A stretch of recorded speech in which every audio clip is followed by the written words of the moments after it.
Please note that this podcast contains information regarding sensitive events, including domestic violence, assault, and abuse, as well as other triggering events such as murder. This podcast is intended for mature audiences. When Alice jumped down the rabbit hole, she immediately regretted her decision. A rabbit hole is a metaphor for something that transports someone into a troubling, surreal state or situation. Welcome to Afterglow, the unveiling of the Idaho Cult. This is Season 3, Episode 2, Eating Crow. This podcast will take you down the deepest of rabbit holes as it unfolds. The story is so compelling, so bizarre, and so heinous, it's impossible to look the other way.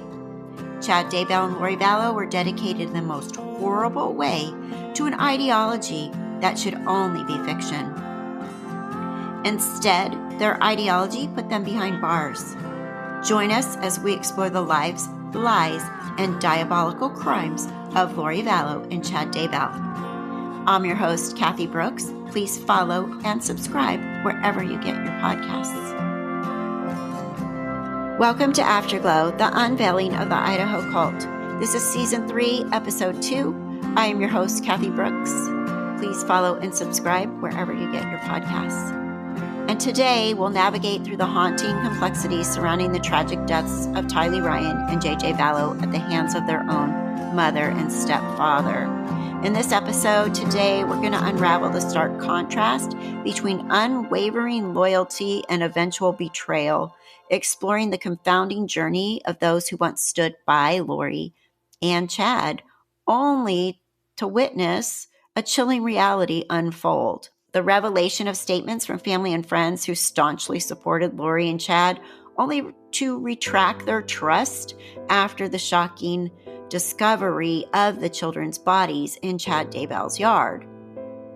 This exposes the fragile web of belief and deceit that shrouded this case. And later, we'll delve into a heart-wrenching exchange, a prison call between Lori and her son Colby. In it, Colby grapples with the unfathomable, seeking answers to a question that may never have a satisfactory explanation. The question is why? But our exploration doesn't stop here. If you do subscribe and follow, our next episode will uncover some crucial insights from the police interview with Lori's confidant, Melanie Gibb.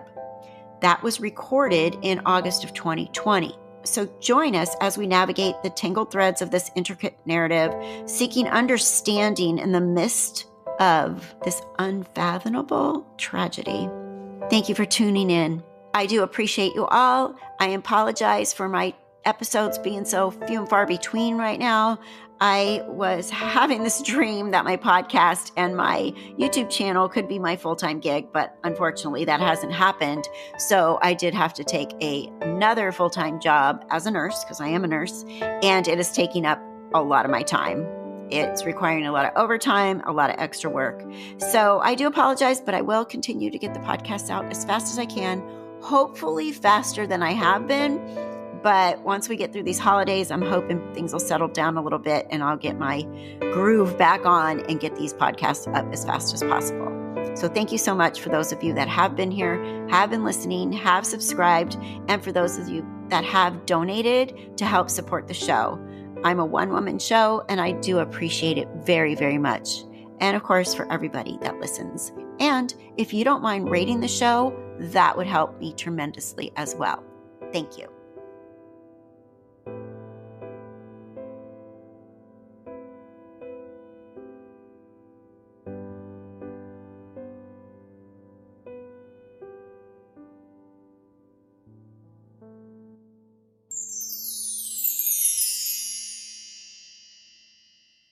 So today, let's go over the statements that were released by many people after the bodies were found. There's statements from the Cox family. There's statements from Kay and Larry, Colby and Kelsey, Lori's son and daughter-in-law. There's statements from Christopher Parrott, who was their biggest cheerleader.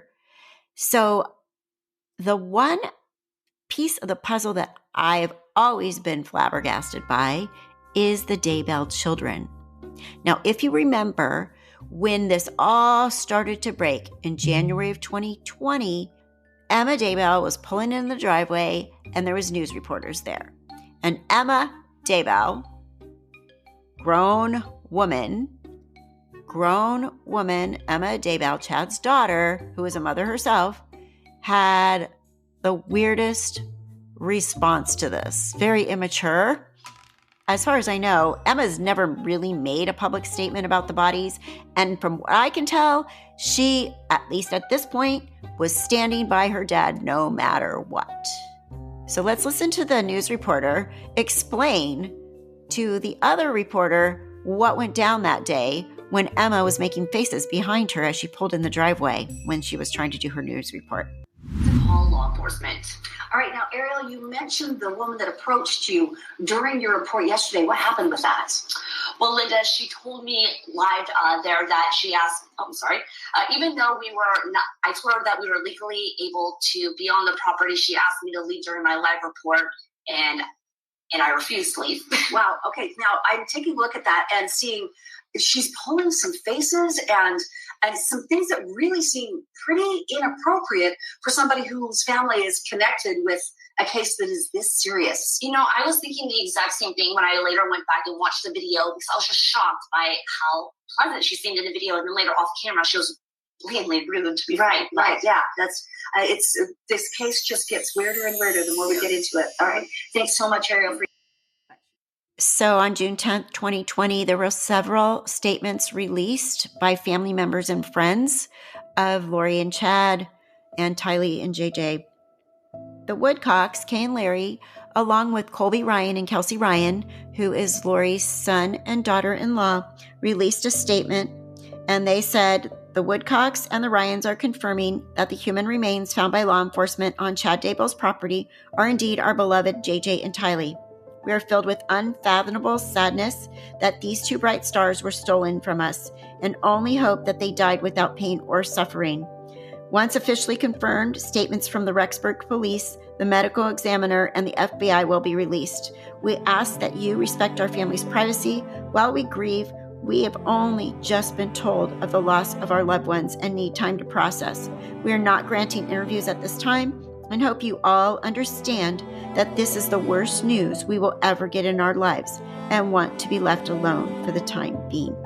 Thank you, Larry and Kay Woodcock, Colby and Kelsey Ryan. Annie Cushing, who is Tylee Ryan's aunt, Tylee Ryan's father's sister, Joe Ryan. Annie and Joe are brother and sister. She released a statement as well.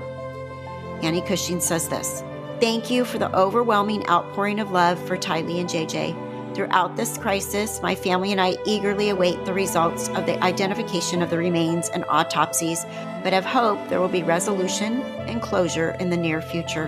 As sad and taxing as this protracted investigation has been, I've been deeply touched by the heartfelt expressions of grief, kindness, and support throughout this process.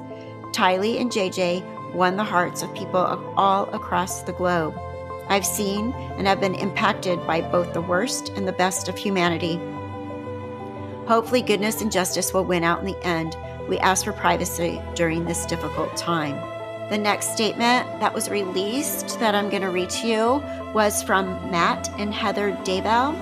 Matt is Chad Daybell's brother, and Heather is his wife, sister-in-law of Chad Daybell.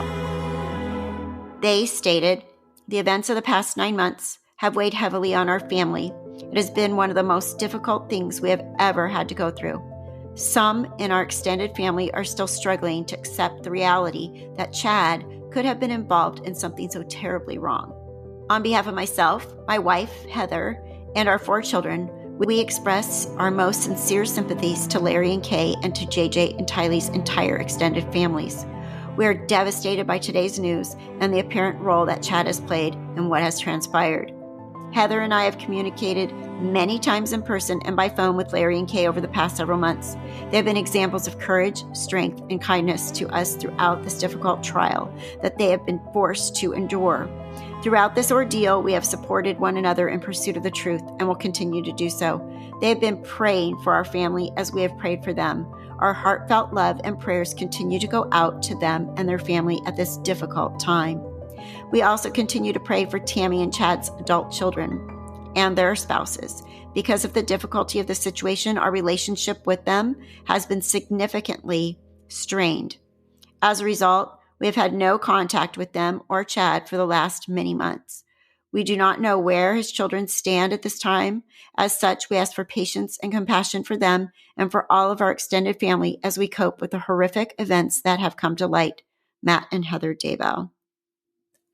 Then there's a joint statement from the Cox family, Lori's family, along with Melanie Pulowski, her niece, and Ian Pulowski, her niece's new husband. They released a joint statement from Mesa, Arizona, June 10th, 2020. The Cox family, Janice and Barry, Summer, Melanie and Ian, is deeply saddened by the recent findings in the investigation into the whereabouts of JJ and Tylee. Their love for them knows no bounds. The family has maintained a strong hope and belief that they were alive and well. With that hope and belief apparently shattered, they struggle to find comfort and hope in this potential new reality. They miss JJ and Tylee very much. The family is very grateful to those who have expended so much time and effort in trying to locate them. The family expresses their deep and abiding love for JJ and Tylee. The family will continue to closely watch the developing situation and will anxiously await the pending conclusions. With heavy hearts, the family extends their gratitude to all of those who express their love and concern for JJ and Tylee and feels the strength of their faith and prayers. As we go through these statements of family members and friends, I want to read a post that was put on Facebook on June 21st, 2020. It is a post by Summer Shifflet, who is Lori's younger sister. The family had already made a statement, but Summer made a long post on Facebook with her thoughts. Here it is being read for you. Words are hard and inadequate. Trying to type through this pain is difficult. The last few months have been hard. The last week has been excruciating. Losing our precious Tylee and JJ in this horrific way is more than we can bear. I have a tremendous amount of gratitude to all of the law enforcement that have worked so hard to find Tylee and JJ. When I first heard that remains had been found, I immediately felt the need to pray for those who found them. And I continue to pray for those who were on the scene, removed the remains, and have to analyze them to try to piece together what those poor babies endured. I feel for those who do this work and am so grateful they are willing to do this to help bring peace and closure to families. I am also grateful to the Woodcocks for ordering the wellness check. I pray for them to have peace and comfort as well. My mother has been here with me the past few days, and we both feel the same about this. I feel so incredibly grateful to all of our friends and family, and even the strangers that have reached out to offer their love and support. I have leaned on them more than they know. We have prayed for the truth to come to light, but we never thought it would look like this. Believe me when I say this has looked very different from my perspective than what the public has seen. It's easy to jump on a bandwagon when you don't personally know all the people involved. When you have been up close and personal, you can't discount your own interactions and just go by what everyone else says and thinks. I know there are people waiting for me to admit I was wrong. If that's all you want to know, here it is. I was wrong. I am an extremely imperfect person that loves my family with all my heart, and I wanted to believe the best in them, and I held out hope for the best possible outcome. I have always said things truthfully as I understood them, and will continue to do that as I learn new information. While I am nowhere close to perfect, I strive to be a disciple of Jesus Christ. I want to show love to everyone regardless of their imperfections. I do not find any joy in condemning people or in the mob mentality. There is no joy in finding out about my precious niece and nephew. And while I have moments of extreme anger, right now there is so much sorrow and hurt that I can't even fully process all of it. The last thing I want to do is perpetuate more hate. There is already too much of that in this world. I am praying for healing for all of those who knew and loved Tylee and JJ, even those who didn't know them, but have been hurt by this news. I pray for healing for all who need it, especially those who choose to lash out in anger over this. I pray for them especially, as I know when you are in pain from your own life circumstances, it is easy to act out in anger. I am trying my best not to do that. It is going to take time to work through all of these emotions and all of this grief, but I have experienced the healing power of the atonement of Jesus Christ in my life many times, and I have great hope and faith that he can heal all those who turn to him for comfort. Tylee and JJ are completely irreplaceable in our family. I have loved them greatly all of their lives. There are no words that can capture this loss. Words are just inadequate. We have dozens of Tylee and JJ stories that we love and share frequently. We had prayed our hearts out for them and hoped with all of our hearts they were safe. But we sadly have to face this new reality, and our family will never ever be the same. Sadly, there is no way to go back and undo what has been done. We can only go forward. As much as we miss them here, I know my beautiful Tylee and precious JJ are in a beautiful place with people they love.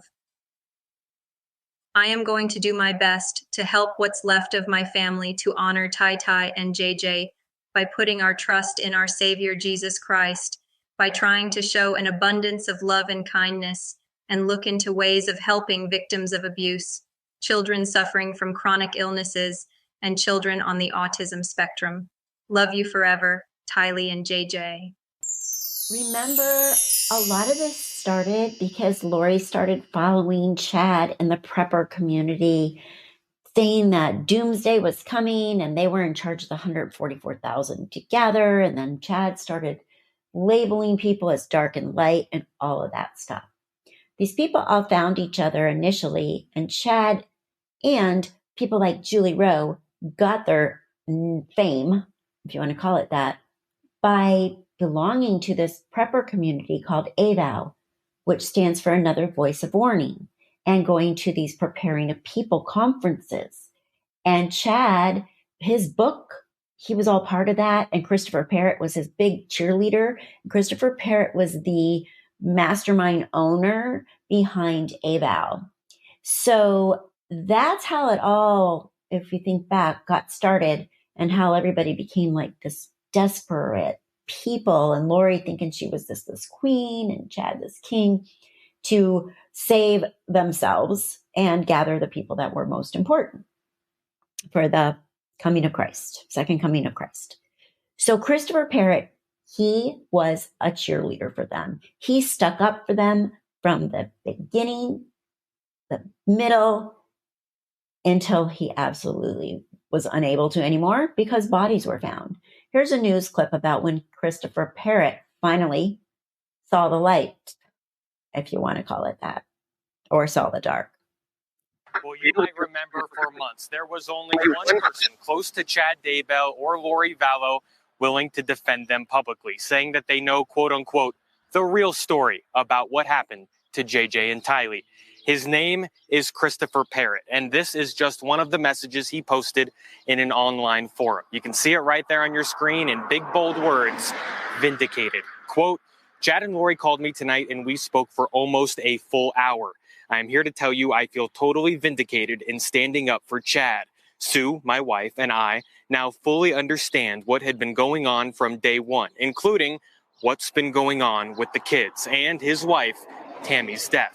At the time, he went on to blame, quote, lies that have been posted on social media and in the lamestream news. He promised their story and all of its detail is coming soon. And the only hint he gave is that this was a, quote, nasty, ugly custody case being driven by grandma. Today at their home in Rigby, Idaho, the Parrott's tone changed drastically. They did not apologize for their post, but they said they feel terrible, that they had no idea the kids were dead, that their hearts and prayers are with the family, that they're sick to their stomach, and they said they want people to know they had nothing to do with this. The question I asked is, what is the story Chad Daybell told you? They said they didn't feel comfortable sharing because they don't want to interfere with an ongoing investigation, other than to say, obviously, Chad lied to us. Reporting in Rexburg, Adam Herbets, Fox 13 News, Utah.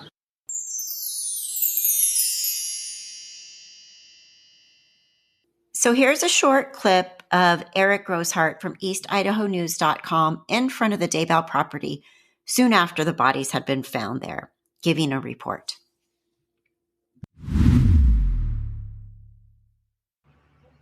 Hey everyone, Eric Grosshart here with EastIdahoNews.com. Technical thing here. So those of you that are just tuning in, Eric Grosshart here with EastIdahoNews.com. I am at the Daybell house in Salem, Idaho, where law enforcement is back searching today. We'll kind of give you a little bit of a view of what's happening. Investigators are looking in these back areas, that shed back there, as well as the red barn here at the house where Chad Daybell used to live. Now we'll kind of jump back 3 weeks ago. The Rexburg Police Department, the Federal Bureau of Investigations, FBI, and the Fremont County Sheriff's Office were at this house searching that back area behind that fence in that field where unfortunately they found the remains of missing 7-year-old Joshua Vallow and 16-year-old Tylee Ryan. Now, the police officers got here around 1:15 this afternoon here in Salem, Idaho, at this house on North 1900 East, and they are searching in the back. We don't know much about it other than that it is a Rexburg Police Department search warrant, and investigators are not saying much about it. They came to this home where Chad's son-in-law and daughter have been living with their family since Chad Daybell was arrested, again, 3 weeks ago, and investigators are searching the shed and barn in the back here. Investigators were actually looking in that barn and shed back in January when they searched there. So this is the third search at the Daybell house that we know of today. And this is definitely not to the scale that the investigation was a few weeks ago. There's maybe 5 patrol vehicles, mostly unmarked, at this house where they're looking for something. This is a Rexburg Police Department search warrant. As you can see, they are still looking in that backyard, and we are trying to get you more information as we can in regards to what they are searching for. But again, they are not telling us much about this search warrant. They're in that back shed there. When I was here in January, that was an area that investigators were looking a lot. They were going through things, looking through trash bags, and didn't really pull much out of there. Most things came out from inside the house, but they are here back again today, 3 weeks after they dug in the backyard of this property where Chad Daybell lived, and they found the remains of Joshua J.J. Vallow and Tylee Ryan. Now we'll kind of go recap everything that's happened in this case so far. So the 2 kids went missing in September. They were last seen then, and police believe around that time that their uncle Alex Cox, his phone pinged in the location where they found their bodies. Their mother, the children, Lori Vallow, married a man named Chad Daybell weeks after their disappearance, and they were in Hawaii where we found them. And then they served them with an order that they must produce, or served Lori saying that she must produce the children. She did not. And about 4 weeks after that, she was arrested in Kauai and brought back here to Rexburg, where she's been in the Madison County Jail a few miles down the road from here on $1 million bail. Now, Chad had been free and not really, other than they were looking at stuff. So we'll kind of show you here. Investigators are seen right now carrying paper bags to the vehicles. We don't know what they were looking for. We're told that they won't be here for too long today. This is definitely a smaller investigation than it was a few weeks ago. They're in the back of the house. They have a camera. They have these bags that they brought something out of the barn in the back, the garage barn area. They're also looking in that shed there, and they've been going around taking pictures. They've been here for about an hour and 15 minutes, so not very long. And this is definitely not to the scale that it was a few weeks ago. Investigators have searched this house numerous times before. Back in January, that was likely in relation to the death of Tammy Daybell, Chad Daybell's wife, and then in relation to the kids just 3 weeks ago, where they found their remains. Something tipped the scale of the investigation when they started looking at cell phone data, text messages that really led them to a specific area. There's some more activity, as you can see over here at the house. Investigators are looking in the back area by red shed here. They did come out with about 3 or 4 brown bags of items. We don't know what they're looking for. This is a Rexburg search warrant, we're being told, and they are still searching. They've been here for a little over an hour, and this is that red barn near where they found the remains of Tylee Ryan that were dismembered and charred about 3 weeks ago is when they found those remains. They're looking at some sort of crate or metal object right now, or a container in that back area. And this is live as they are conducting this search warrant. So with Eric out in front of the Daybell house and the police officers had returned, they appear to be looking for something specific. Well, according to Annie Cushing on her website, annielinux.com, she noted that Tylee's remains were found charred and she had been dismembered post-mortem. She says it's feasible that RPD investigators were searching the barn and shed for evidence that Chad Daybell and or Alex Cox had used these structures to dismember Tylee and then carry her remains over the fire pit to be burned. She also goes on to say, also remember, Alex Cox has 1 hour where his whereabouts were not accounted for the murder of Tylee. They are saying that 3:37 a.m. to 4:37 a.m. And Alex didn't return to Lori's apartment before heading over to Chad's house, so they could have met up in the early morning hours to work under the cloak of night. So she seems to think that they were looking for some specific evidence, and later we will find that that is most likely true. But let's listen to him a little bit longer. So someone has been living in the home. We've been told that the son-in-law of Chad Daybell, as well as his family, have been living here since then. They were given the papers. Witnesses say that they were going to be searching and were seen leaving the house. They're back there looking along the side of the shed, just yards from where they found the remains of Tylee, and then back even further by a tree, they found the remains of JJ.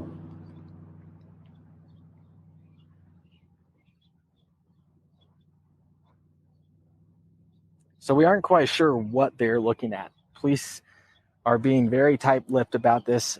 Madison County Prosecutor Rob Wood did not have anything to say in regards to this search warrant, and the Rexburg Police Department have not yet returned our calls, but we do know it's in relation to some sort of Rexburg warrant. They are the ones that are investigating the 2 missing children that were found deceased, their remains 3 weeks ago. They're still waiting for results on some of those autopsies that were done over in Ada County, which is Boise, Idaho area, about 4 hours away. For those of you that aren't super familiar with Idaho, they don't conduct those autopsies in this part of the state.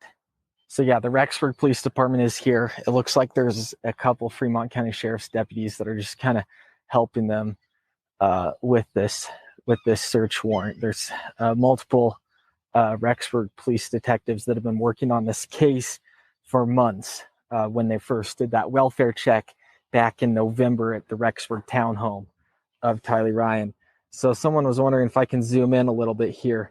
You can see the investigators have been looking over there in that shed and along the side of it. And it seems like they might be wrapping up here.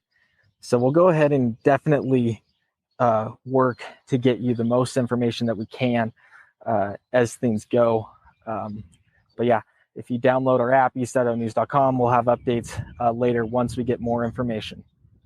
So as we wrap up today's show, I did tell you that I was going to play the conversation we never had heard in real time, but it was posted during the testimony when Colby Ryan was on the stand as a witness.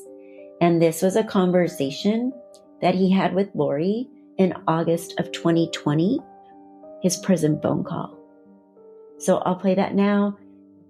The audio is kind of frustrating at times because the judge did not let cameras in the courtroom, so the audio was unprofessional, to say the least. It was just audio in the courtroom. So you hear typing, you hear sniffling, you hear other excess noises that we really didn't need to hear if it would have been recorded properly, with actual camera people and audio people that knew what they were doing, not just a recording in the courtroom. But that was a little annoying, and you'll find out a lot more about that later on when we get to the trial. But nonetheless, this is actually really important and really eye-opening and heartbreaking at the same time. Colby calling his mom in jail. Lori's voice gets a little clearer. It starts out really low and muffled, but it does get clearer. So hang with me. I will play that for you now. Hello?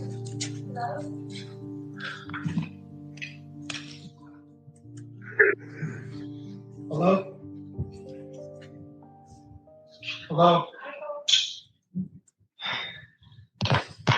Can you hear me? Yeah, I can hear you. You really want to talk to me? You think you can hide from me? I'm not hiding. You just quit talking to me? Probably because you murdered my siblings. That's probably why you stopped talking to me. Maybe you should understand. I didn't. I'm sorry that you feel that way. You didn't do anything, right? Mom, I've prayed for you in my worst moments. I prayed for my siblings who swore to me were okay. I thought I could trust you. I thought that you were a completely different person. You've known me your whole life. I don't know a murderous You mother. can make judgments when you weren't there and you don't know what happened. What happened? Everyone's making their own judgments. Mom, you've been shoving BS down my throat for a very long time. I'm going to talk to you. You can be in a mad. sweet. Hey, listen to me. I'm not mad. Listen to me. Fine, listen to me. I sat there and prayed. I can't tell you the amount of pain that I have felt from your decisions in Jesus Christ's name. It kills me to watch you sit here and tell me this is a trial. It kills me to watch you take the victim's route and say that this shouldn't have happened to you. When you are telling me that Chad Daybell came into your life and all of a sudden everything changes. And I'm talking about my spirit feels this. I prayed. I trusted you. I gave you every chance I could past my own limitations as a human being. I pushed past all of everything to try to get to you, to help my own mother. You lied to me, specifically to me, more times than I can count about this. To know that they're gone and you knew, and my phone's being texted by my little sister who's not even alive, my little brother who's the sweetest little kid ever. For what purpose? Can you tell me if this is God's will for my whole family including my stepfather, to be dead. After everything that you try to tell me, you can tell me right now that Jesus Christ, the Savior of the world, is on your side. You tell me that with all the conviction in your heart that Jesus Christ is on your side right now. Please. I can't tell you that. Say it, baby. Say his name. Say that he told you. And you followed him like exactness. Because I have prayed for you. I sat there and tried my best to forgive you and Chad and Alex. And I was deceived. And I was broken by my own mother. What are you doing? What are you doing? I prayed to Heavenly Father, and I said, you tell me, Father. All right, have all made these judgments. They think they know what happened. They think I don't care about they know other people. what happened. They think they know what's possible. Do you know that you told me? Everything. Do you know what you told me? Because you weren't there. So You're right. I wasn't there. I was kept in the lap. And one day, 2 kids you will know. Murder. One day, Murder. you will know what actually happened. You're right. Because you know what, Mom? And we all will stand there with everything into the light. You're Yeah. absolutely right. He will convict the people who act in his name with pure blasphemy. Is this funny? This is funny? This is funny. You're laughing. Like, this is funny. How come your camera's on, Mom? You don't want to look at me in the eye? Why can't you look at me? It's nice just to you and me. talk I'm to in my you house folks. alone. I love you. I always will. One day you will see, and one day you will understand. Go ahead and hang I up. do love See you. how that works for you. You gonna hang up? I don't have anything else to say. You obviously don't know. Let me tell you You weren't something, there. You weren't there. Summer wasn't there. My mom wasn't there. The police weren't there. The FBI weren't there. You're right. Nobody You know who was there. Tylee and JJ, Mom. Yeah, and guess what? They know. They know exactly what happened. Backyard. And they love me. And we are still together forever. They love me. And they are fine. And they do know the truth. And I know the truth. And we're the only people that do. So you can judge me, Colby, all day long. Go ahead and judge me. The whole world has. The whole world has judged me. Listen to me. They don't know, and you don't know. You don't know what I've been through, and you don't even give a crap what they've been through. Nobody does. I don't. Except for me. I'm the one that knows. I'm the one that was in the hospital with Tylee for hundreds of days watching her suffer. I'm the one that was there doing everything with JJ every day. I was the one who did it all these years. You did it all to throw it in the garbage. They're not. You don't know what happened. You don't know what happened. Freaking matter what happened if they're buried in your new husband's backyard. Tell me that matters what happened. You tell me that you did this in Jesus' name, Mom. I have to hear that out of your mouth. If you believe it, then you are not afraid. Every witness of Christ will scream his name when he comes back. So you are that person. I am that person. I am that person. Christ, and he will come to you. Oh, yeah, Colby, because that's what it is. Okay. You don't even know. You weren't even there, and you don't even know. When I asked you about Tylee in October, what did you tell me? What did you tell me? What lies did you feed me? Why would you lie to me if you're with the Lord and you've seen him, and I'm just talking purely to you, and you've seen Jesus Christ? Where's the fear? Why wouldn't you tell me something? Why were you afraid? Why is everyone against you? Why is everything against my mom? You can be against me all you want. One day, we will all stand there with Jesus. We will all stand there with Jesus, and you will know the truth of everything. Rough day, isn't it? Not for me. You're telling me that this was all done in light. Say it. Tell me that this was done in Jesus' name. You don't know what happened.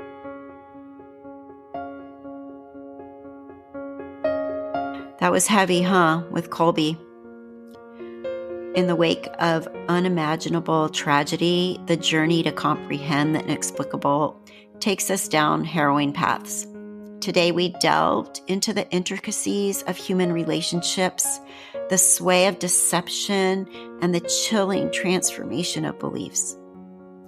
The stark contrast between the before and after, between staunch support and eventual disillusionment, leaves us grappling with the complexity of trust and the haunting question, how well can we truly know those closest to us? As we witness the shattered truths and the painful revelations, it's a stark reminder that reality can be obscured, even within the confines of family ties. The haunting conversation between Lori and her son Colby echoes the unfathomable abyss between comprehension and disbelief. But our pursuit for understanding continues. Next time, we'll explore another pivotal piece of this intricate puzzle, the police interview with Lori's confidant, Melanie Gibb. Melanie Gibb has been a very controversial figure in this case, and opinions vary greatly on Melanie Gibb. Is she a star witness, or was she involved as well? That interview took place in August of 2020, right around the same time of the Colby interview that you heard today.